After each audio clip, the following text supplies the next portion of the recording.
একসময় শাকিব খানকে so called hero বলে কটাক্ষ করেছিলেন আফরান নিশো, আর এখন সেই নিশোই চান শাকিবের তাণ্ডবে একটু জায়গা। কিন্তু পরিচালক রায়হান রাফির এক কথা, নিশো সরি না বললে বাদ। এই তিন তারকার মধ্যে কি ঘটছে আসলে? নিশো কি মাথা নত করবেন, নাকি তাণ্ডবের স্বপ্ন শেষ? আজকের ভিডিওতে আমরা ফাঁস করব এই ঢালিউড নাটকের আসল গল্প।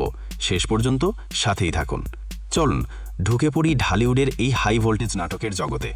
2023 সালে সুড়ঙ্গ দিয়ে বড় পর্দায় ঝড় তুলেছিলেন আফরান নিশো, কিন্তু সেই সময় তার একটি মন্তব্য ঢালিউডে ভূমিকম্প ফেলে দেয়।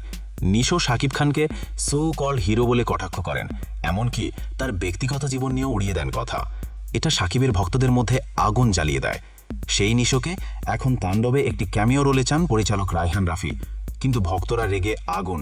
তাদের এক কথা, ক্ষমা না চাইলে নিশোকে চায় না। এই ঘটনা এতটাই জটিল হয়ে গেছে যে সামাজিক মাধ্যমে তাণ্ডব বয়কটের ডাক উঠেছে।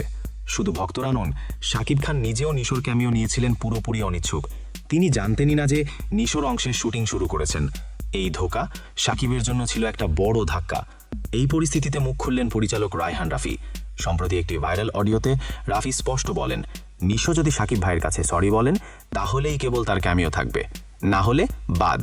তিনি আরও যোগ করেন, আমি কোনো বোকা ডিরেক্টর নই, ভুল করলে ক্ষমা চাইতেই হবে।